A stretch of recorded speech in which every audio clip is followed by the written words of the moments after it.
All right, let's get this started. Good morning, everyone, and welcome to another Fat Cats Cafe. Today we're joined by the team of Fight Legends, for whom it actually is morning. Good morning, Australians. How are you? Good morning, everybody. Really well. It is very early. It's like 6 a.m. here. So, yeah, rise and shine, people. Rise and shine. Yeah, I mean, I look, this becomes me because I had to just interview a bunch of Indonesians for the project of Mind Blown, and it was 4 a.m. for me, so I think it's kind of fair. So to them, we said Salamat Pagi. To you, we'll say good morning. And that was Mortal Kombat, I think, getting us all good and started. So tell us about your background and tell us how you got into the idea of making a Web3 game. Sure. Well, a bit of background for me as a person before I talk about the project. My name's Anton, and I'm the general manager of Fight Legends. I've got Sean here today with me as well.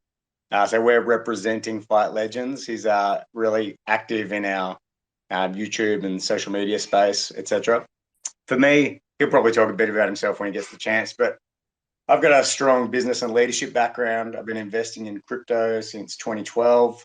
I'm a purple belt in BJJ. I'm about to get my third stripe. I run a podcast called Roll or Die, which has done over 120 episodes. So I guess what I'm saying is that this is a perfect project for me. I love martial arts. I love crypto. So it's blended together beautifully. But, I'm not Will. I'm not the CEO, right? So I can hopefully give you guys a bit of a different look, but this is well too early for Will. He rises at midday and goes to sleep at 2 a.m. to deal with all the time zones around the world. So you guys have got me today. But hopefully I'm going to do a good job. Okay. Hey, that's, yeah. we appreciate hardworking founders and degens. And if we have specific questions, we have, Vinny's part of our team. So, we'll do his head in with some questions and send people over to your Discord server. I think we've sent a lot of fat cats over there anyway. Just some housekeeping, everyone. Of course, at the end of this episode, we'll be giving away a cat list and a couple of catnip. And there's an ongoing giveaway, which the Fight Legends team will draw kind of sometime later or tomorrow for a few NFTs as well. Okay. Yep. Yeah, so that's your background. Cool. And good luck with your stripe. Do you have to kind of perform a whole kata and stuff? Or how does that work for you, by the way? No, BJJ is like a grappling art. So it's all about what happens once the match goes to the ground. We do takedowns, but Brazilian Jiu-Jitsu is all about submitting your opponent. There's no strikes involved. It's arm bars and chokes and ankle locks. And, I love it. It's a mountain with no top. I'm 48 now. It's something I could do till the day I die, probably. And it's surprisingly effective considering that no strikes are involved. So it's good for anti-bullying and all of that sort of stuff as well. But yeah, it's a legit art. In MMA fights, once it hits the ground, it's almost always BJJ that you see in action there. So yeah, it's legit. Awesome. Vinny's with us as well, so I'm going to add him as well as a speaker. So how should we do this? Should we talk a little bit about the background of the project and then kind of go from there? Sure, why not? So essentially the project was founded by a guy called Will Fagan. He is a legend. He's entrenched in the martial arts community. He's been putting on fight events for ages. He's been involved in the AFC, which is the Australian version of the UFC, much smaller, but created people like Hector Lombard and brought them over. He made it to the UFC. So really kind of part of putting MMA on the map in Australia. So he's got a lot of experience in just, I guess, and contacts in the martial arts community. So he was learning about crypto. He's investing in crypto. Then he just thought, I can do this better than other people, basically. And here's where my strength is. So then Fightcoin was born. Fightcoin, it then quickly dawned on him that building a game as well would be a really good idea. So he always wanted a game studio. So then the game studio was born, and so it's evolved into fightlegends.io. Okay. So here what we have is basically we call ourselves the Street Fighter of the metaverse. It's a PvP game. It is also driven by the characters are all NFTs.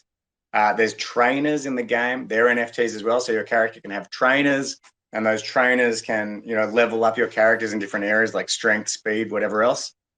There's also gyms.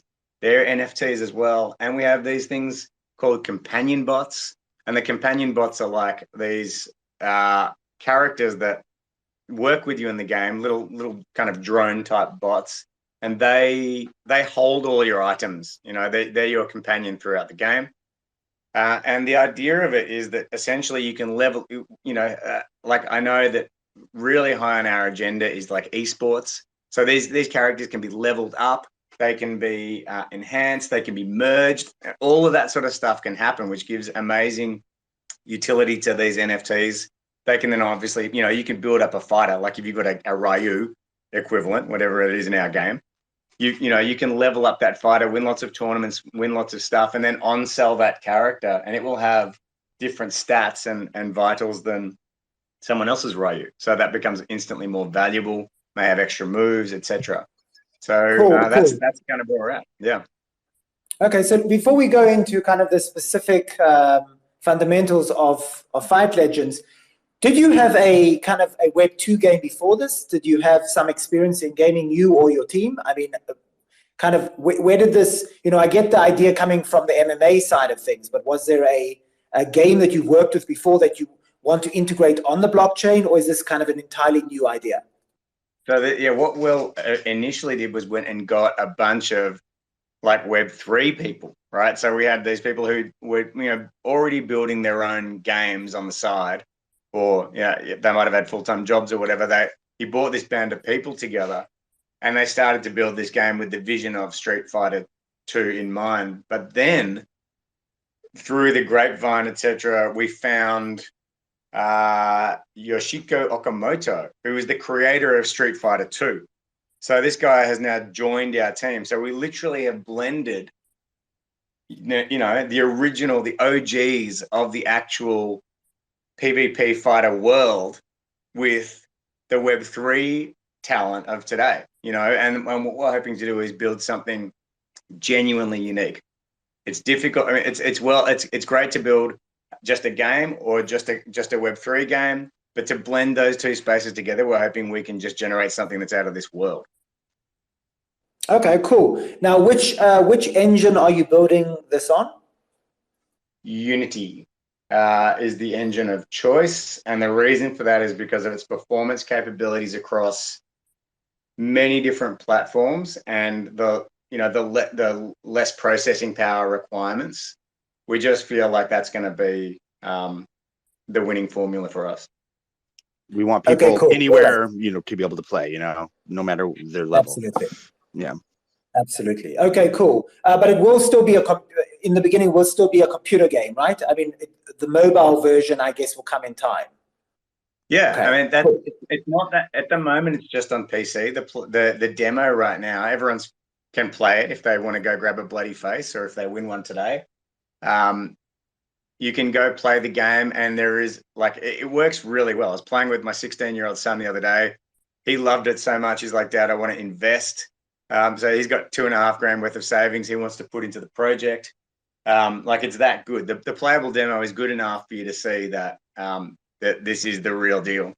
And so it only works on PC, but that's really just for coding efficiency. Like obviously we could make it work on every platform right now because it's on Unity, but that we don't think that's a good use of our time right now, considering it's just a playable kind of demo. We're just focused on building a better and better game versus trying to make everybody be able to play a demo. Sure. Okay, so we've got this fighter style game, player versus player, got it, with classic kind of Street Fighter vibes, Mortal Kombat, that kind of game. Now let's talk about, okay, and then you've mentioned that each of the fighters is an NFT, and then there are also NFTs such as trainers, gyms, and companions. And each of these will help a character level up. Is that correct? Exactly right. It's exactly right. Okay, and then this is sounding very much like esports level NFT fighting, because I mean it's going to be quite competitive, right? We're looking at games these days. Many of them have a grinding aspect, and they have a expertise aspect, and this is kind of sounding like it's particularly expertise driven, esports driven. Is that correct? 100%. That's well and truly on our radar to get to be an esports quality game, and to have that much kind of skill involved that that it's going to work at that level. Yeah, so that is definitely on the roadmap. Yes. Okay. So two questions from that. How do we balance pay to win, right? In other words, how do you balance that people who don't kind of have a lot of money, but can maybe just buy the Genesis NFT and not the gym and all of that, can level up and not have people against them who have got all these extra buffs from trainers and gyms and stuff, and still compete based on their skill? Sure. So just like if you play online chess or anything like that, in the lobby, you will be matched up with people who are of an equivalent level to you, or as close as it can. So the matching system when you're going into play is going to make it so that you're not, against the pros when you're just beginning. There's that aspect to it. There's also the option to rent other people's fighters. So you can go rent someone else's higher level fighter if you want. And there's those sorts of aspects to the game. And also there's just areas, there'll be plenty of people who are not doing it like that. They're going to be part of the free to play kind of aspect. We're also committed that there's a whole free to play contingency. So it works with that demographic too, those types of players. So yeah, there'll be no need to upgrade if that's not what you're all about. Cool. You've brought up the scholarship aspect, which I think is amazing because I think that's so important for mass adoption, right? Partnering the capital with the skill. For example, in my other hat, I'm from Crown Capital, and most of our investors are passive investors, and yet we want to give our assets to those who have the skill and have the time, but make sure that we have the security of owning it. So how do you handle rental security wise without having to transfer it to someone? Yeah, okay. That's an area that Will speaks very well about. But what if either Vinny or Sean has heard Will talk about this better than I have, please jump in. But the bottom line is that we're following like best practices in that area, but the fighters will just be available. You'll be able to create relationships with people who are essentially renting their fighters out, create those relationships, use those fighters, and it's going to work it's going to be very easy to understand, very user-friendly, and so designed. Axie Infinity style, then. Axie Infinity style, probably. Sure. Yeah. Okay. Yeah, the rental system I always imagine, and obviously this is everyone's kind of making the airplane as we're flying it. So we're looking at what has already been done and the pros and cons of that style. So I'm actually a big fan of the Splinterlands rental system and ecosystem as well. So, oh, fantastic! Yeah, it's another really good use case because Axie and Splinterlands really are the ones that have given us tried and tested practices. Right, they're actually on the front line experimenting. So, another good one for sure. Okay, let's talk about free to play versus owning some of the assets. I'm happy that we're part of the generation now that has passed CryptoKitties, and we're looking at games that are first and foremost fun to play, right? And so I definitely think there will be, because a lot of those other games were staking games, or if that's a nice way of putting it, some of them were Ponzonomics, to be kind of less kind. But now that we're entering games which are actually fun to play, you've mentioned that players can play even if they don't own assets. So what will the free-to-play game look like versus the play-to-earn game look like? And can people kind of, through their skill and grinding and hard work, somehow get enough assets to cross over?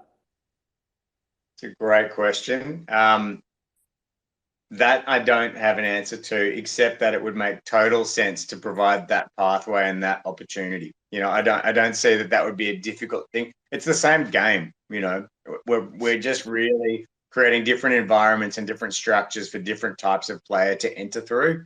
And obviously, we want all players to have fun and have an opportunity to make money.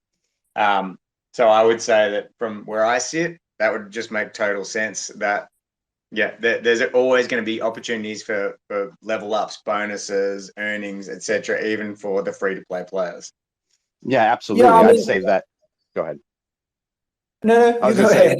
No, yeah. I was gonna say, as far as people hopping on, doing the free to play version are still going to be splitting their rewards with whoever they're renting from, and therefore that's going to start building up as they progress through either PvP or the story modes. And also, while progressing through those modes, you might also get other, NFT bonuses and whatnot. And so those things will end up in their bot, like we mentioned.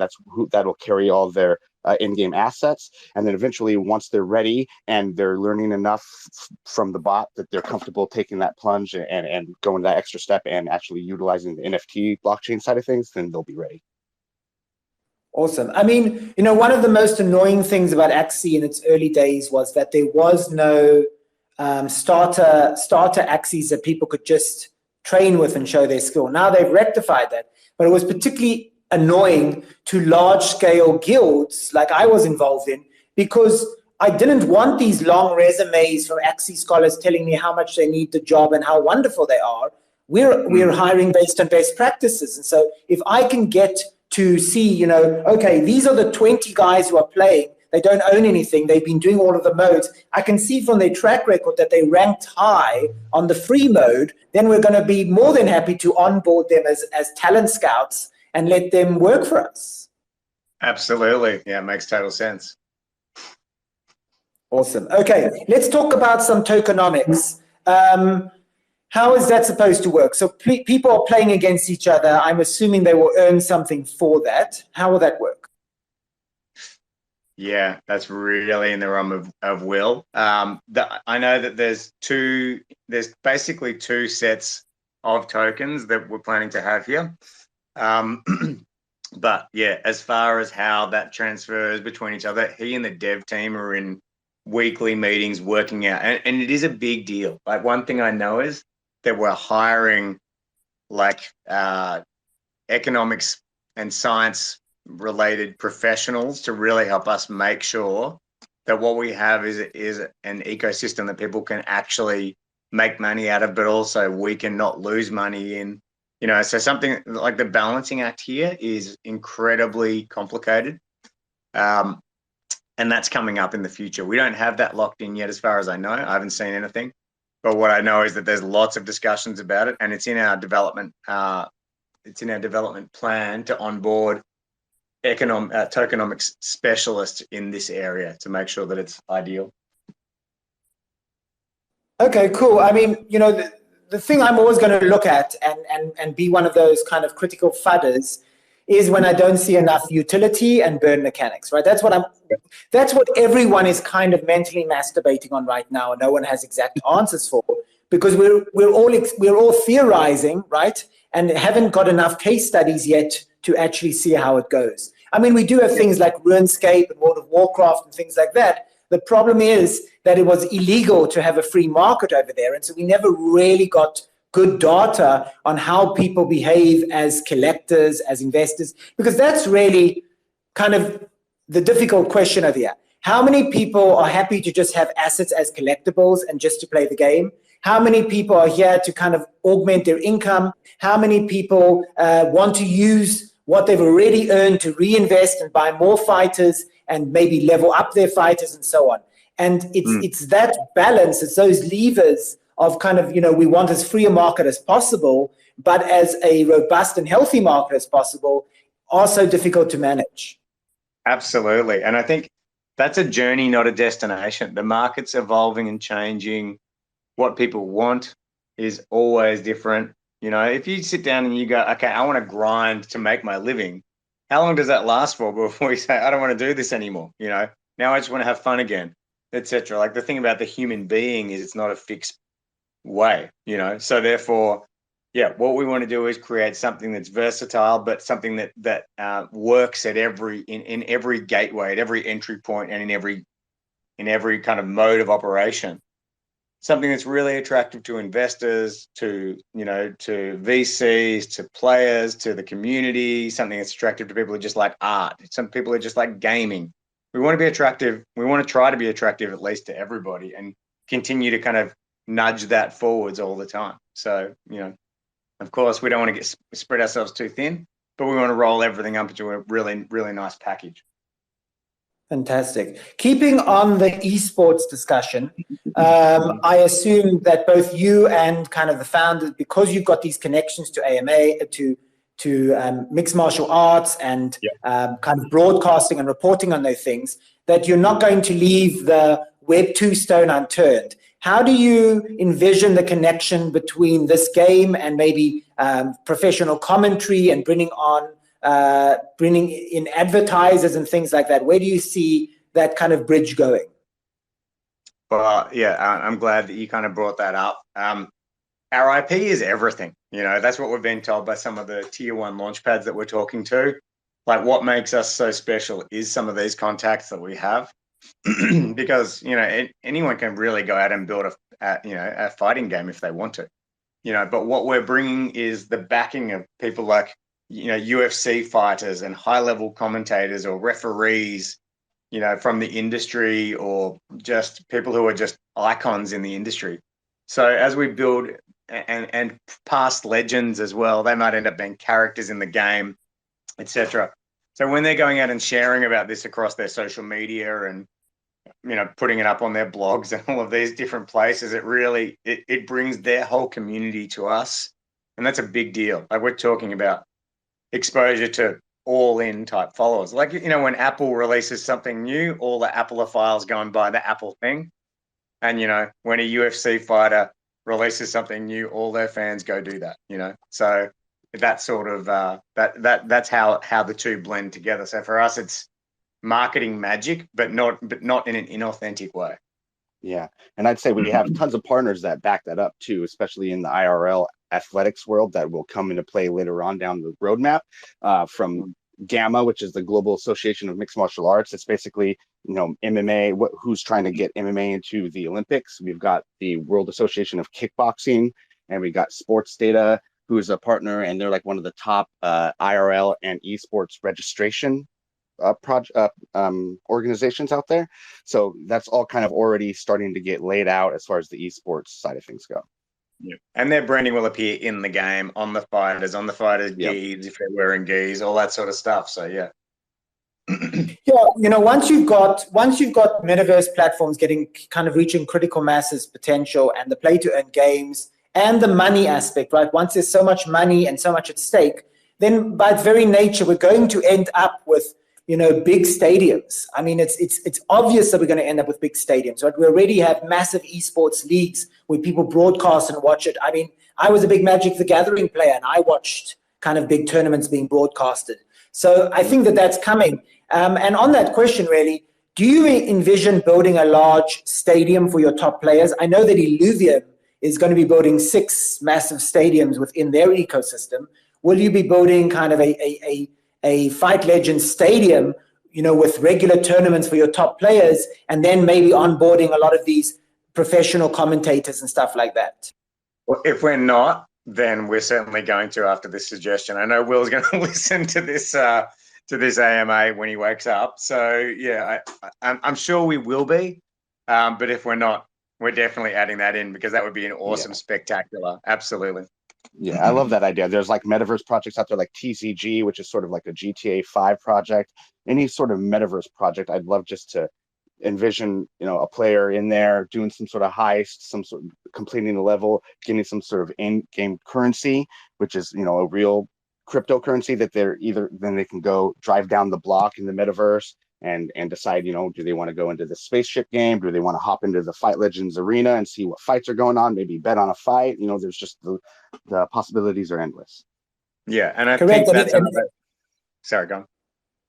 No, I was going to say that it gives you also a lot of extra burn mechanics. So when you speak to your economists, you know, you can have people entering raffles for who's going to win. You can have people having to buy tickets into different competitions. You can have people using it for betting and different things. You can have people using the coins for tipping. Once you have an ongoing live fight arena, you actually create quite a big sink, if you will, that helps you burn and keep value for a lot of the tokens. Absolutely. And just like a Twitch streamer, you know, streams chess and everyone watches them and they make money doing that, these fighters can be like, earning extra revenue streams just for showing up and fighting on stage in front of others, you know. So I do love that, you know. It's like people can further, you know, increase their income by putting themselves on show and putting themselves at issue in front of others, which I always love. Exactly. And then, of course, there's all the sponsorship. We can go down a rabbit hole. But, you know, if I keep trying to, you know, I keep speaking to project founders who have tokens, and they just don't understand that they have to keep giving utility to their coins. And I know there's a lot of gimmicky things going on right now, and that's maybe what clouds their judgment. But if you allow your own coin to be the currency that's used for adverts and things like that, again, that keeps this movement of coins, right? So, in other words, you would have like, you had this in Second Life, for example, where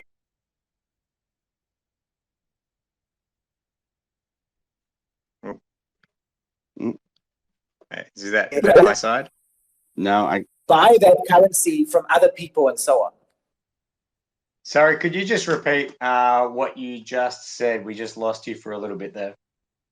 Oh, I got rugged again. I was saying that if the currency in game can only be created from being active in the game, right, fighting and all of that, or from, you know, from the Genesis NFTs or whatever else, then when you have external advertisers coming in and having to buy billboards, they have to basically buy the coins from other people, which then helps the liquidity pools and the movement of coins and so on. And a lot of kind of founders that I'm speaking to when I speak about tokenomics, they kind of don't actually understand the power of a currency yet. They just think we have to have a coin, but they don't understand that, you know, the power of the American dollar is because everyone is using it.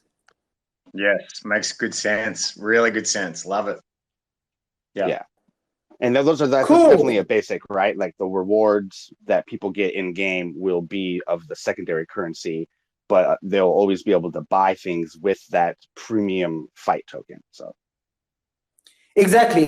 Or for example, you know, I've spoken to quite a few people who are kind of going the arcade mentality as well. Like, you know, get 20,000 of this coin and you can also buy merchandise. And again, you've burnt a token and made it another physical thing, right? So yeah, utility is the name of the game. It's how people think, especially when it comes to holding coins long term, right? Like you want to hodl the coins. You only hodl if you think the coins are value. Otherwise, you keep dumping them on the liquidity pool because you don't think really that the coin has value. Well, one thing I know is utility is one of the most spoken about topics inside of our organization, that and high quality, you know. So, you know, we're just constantly looking, like even in this conversation today, while I'm learning, Will probably is across these things. I'm sure he is, but he will even get things from this conversation himself. Like it's a constant learning journey, a constant discovery for more and more utility. As you say, you know, without the utility, it's only a matter of time until it just falls away. It's not, there's no purpose. It's not up in front of people all the time. So 100% agree. And thank you for your input there. It's awesome. Sure. Yeah, I think, you know, I mean, we always talk about community, but I think where community is so important when it comes to games is once consumer confidence is lost, right, where a coin kind of really plummets at a certain speed, it's hard to recover that confidence. And of course, everyone knows we're like experimenting and things have to be tweaked. You know, as I say to the Fat Cat members, you know, we're all winging it, just some are winging it slightly better than others. And kind of finding that balance is the hard part. Yeah. And I think just being open, like if you're winging it and you're open about it, then you can learn and adjust. Whereas if you're winging it and you're pretending you're not, you have to stick to what you've decided. You have to go down with the plane. You know, it's like you know, we're always open to how can we be better. We're willing to do anything it takes to always be better. Awesome. Okay, now, is there anything you think we haven't mentioned, or along the same line, where do you envision this game headed in a couple of years? Well, esports is definitely on the radar within a couple of years. We want to be the premier AAA gaming studio. Maybe there's more games, who knows, because we do have a gaming studio. We want to, sorry, one sec, I should have to clear my throat.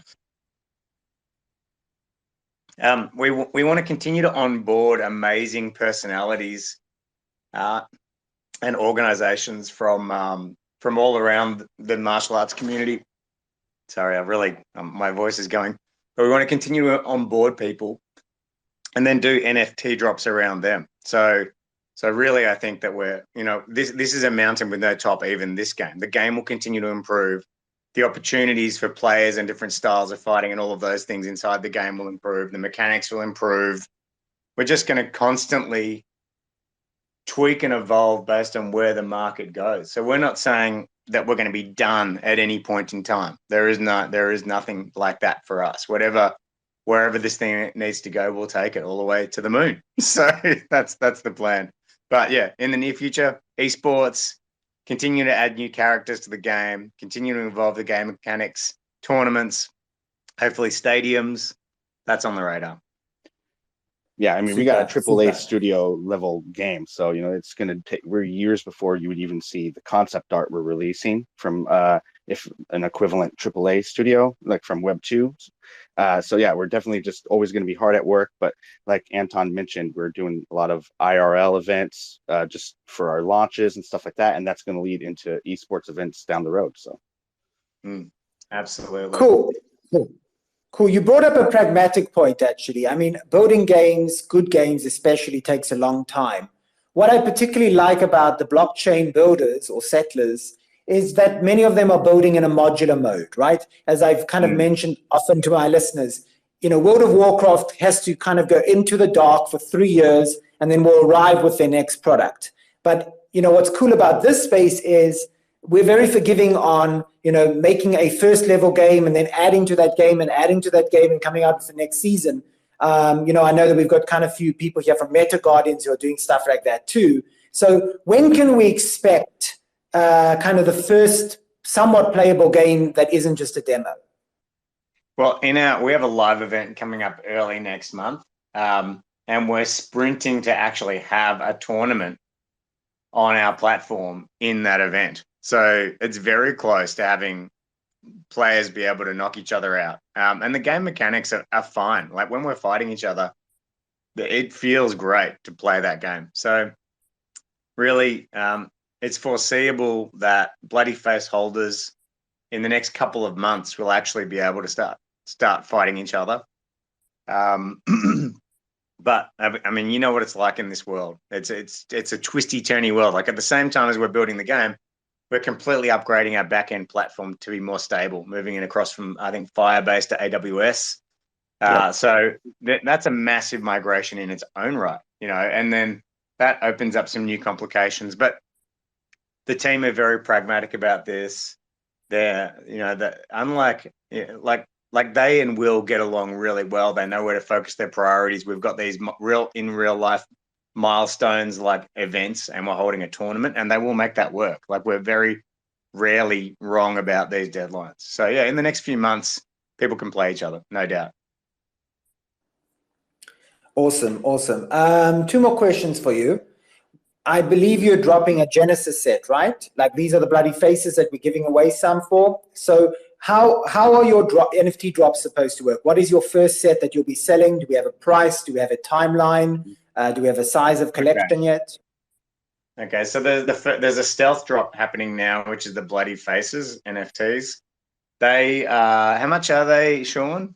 42 Matic right now in the mint pass. 42 Matic. Thank you. Great. So they enable you. There's lots of utility in those. They're going to give you access to the game. They give you access to areas in Discord where Will goes and hangs out with them. Those people. That gives you all sorts of extra kind of bonuses, which I don't have a list of in front of me. But the bottom line is Bloody Face holders are like our secret society club and our first adopters, and they get access to all the good stuff. Then coming out very soon, like in the next month or so, is there's a 10K PFP companion bot drop.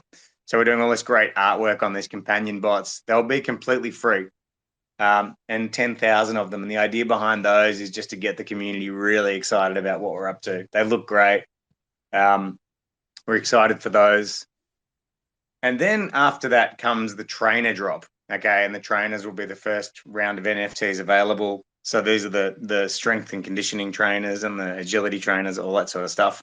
so people will be able to buy into them. They look great. Like the artwork that's floating around inside of our Slack is just epic. Like these guys are just so cool. Do you want to talk a bit about them, Sean? You're welcome to. Go, please. Oh no, yeah, it's just we're getting all sorts of great sneak peeks and and kind of concept art coming out of that way. And the exciting thing about the Bloody Faces holders, beyond what Anton mentioned, is of course there'll be like a special clubhouse that we're doing for them with special access, and there'll be a special marketplace within that clubhouse for Bloody Faces holders, but also Bloody Faces holders will be whitelisted for all the future NFT drops, including that trainer drop.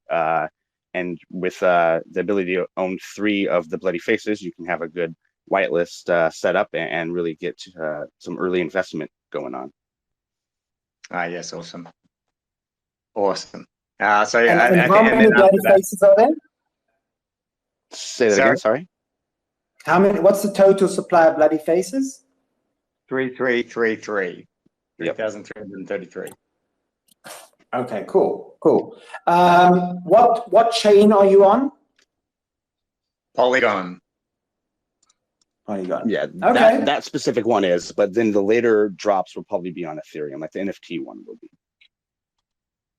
And will they be still usable within the game, or would you have to kind of bridge them over? That's a question that's beyond my level of knowledge at this point, but I could get that answer for you, or anyone who's in our Discord can ask it. We'll definitely be able to answer that. Super. Yeah, super. Absolutely. Yeah. Okay, one thing that's highly fashionable now, and I'm going to continue to make it even more fashionable because I believe in it, is connecting communities. And one of the ways that is happening is by games giving certain communities kind of a token member that looks like their community. So, for example, Magic Mushroom Clubhouse or a Fat Cat, designing a fighter to look like kind of one of those communities, and including it in your collection, so that kind of we're able to onboard our people into the game, but also let them feel their identity recognized. Is that something you're planning? Absolutely. Yeah, we love those. Talked about it. Yeah. yeah. Bring that stuff right on. Absolutely. We're always looking for inspiration. Awesome. I mean, what's better than a fat cat kicking people's butt as well inside a game? That'd be awesome. I could see that happening. Yeah, and I mean, it's easy because our cats aren't even fat, right? They're the other kind of fat cat. They're the businessmen and wealthy, so you can even make them muscly and cool. Yeah, a cat standing on a bunch of wallets. Yeah, I like that. Uh-huh. Well, we'll give you some inspiration. Don't worry, we've got some great art. Cool.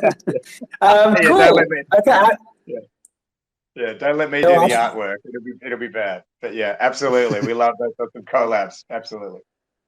Awesome. Well, we're both 90s styles, right? So it's going to be okay. We'll jive. So we'll have to talk about that more because Fat Cats. When you said Clubhouse, we were already in, right? We love having embassies everywhere we can, so that's big for us. And we'll talk a bit more afterwards as well. Okay, I want to open up to any questions. Does anyone want to raise their hand and ask a question? While that's happening, I'm going to get Teth a Catalyst spot. Please open a ticket afterwards. I'm going to get Levi and Lil Smock 50 catnip each. I'm also looking at Cafe Voice Text if anyone wants to ask anything. Nadia, you're not going to ask anything? Come on, Nadia. We've got another Aussie in the crowd. What about you, Parker or Jeff? No questions? Okay, well then I think we've done a good job, guys. So final words to you then. Is there anything you think we should have mentioned that we haven't yet? Let me just have a look through my list here to see if I've got a I think we've really covered a lot today. I think that we're excited. We're genuine. We are willing to do what it takes. We want partnerships that really work. We don't want to do anything inauthentically. So yeah, we're legit. We're as legit as it gets, in my view. Like looking at from a GM seat, our team are all pulling in the same direction, and I really think that we're onto something great here. So your partnership is appreciated, and really thank you so much for having us on today to speak to your community. And we'd like to also if you'd like, if there's anything, like we would like to make sure that our community understands you. So maybe we could do the same in reverse sometime, or maybe you could share a bit about the Fat Cats DAO. I think we'll take you up on that AMA. I think we'll speak afterwards about a couple of things, and maybe come on over to your community and do a Discord AMA or a Twitter space or something. We'll sort that out. Yeah. That's a great idea. Thank you. Parker, go for it, buddy. Hey, I missed a little bit earlier on it, but and I'm not sure this is the type of game that does that, but is it going to be approachable and mobile friendly in the future? Is that something that would be in a design for something like this? Sure, because it's developed on Unity, and there's a lot of games, you know, on mobile devices in Unity. You know, absolutely, it's no big deal, and it's keyboard friendly. So you could essentially get a Bluetooth keyboard and an iPad or an Android tablet or whatever. And we're really focused on making the keyboard interaction very powerful as well, because a lot of people don't have joysticks or don't want to use them, or especially with fighting games where you got the light, medium, and hard punches and all that sort of stuff. Like, that doesn't really work. It does, but you know, you got to have the right kind of button format for that to work well. So yeah, like we really want to make it great on keyboard friendly and great for joysticks, great for everything. So 100% mobile devices, no problem. Perfect. I think that opens it up to quite a large user base. Absolutely. Yeah. That's the main reason for choosing Unity, large user base. Yeah, mobile access, at least for part of the game, combined with scholarships, is seemingly the golden combo right now for the third world countries. You know, and you know, I speak about this a lot, but one of the beautiful things that I see in Web3 is that it's a great equalizer. Right? As long as you have a decent connection and a bit of decent hardware, you too can become a champion fighter. And I just love that. That really speaks to me. So thank you, everyone, for joining us. And thank you to you both. And we'll be in touch with you and Will and get some things rolling. And to the community, for those of you who are not yet sick of listening to me, I'm going to grab a coffee, and then I'll see you in about 12 minutes on WGMI, where we will be interviewing the team of Ragnarok. And so thank you again, both mates, and thank you for joining us so early in the morning. We do appreciate it. Awesome. Thanks so much. Cheers.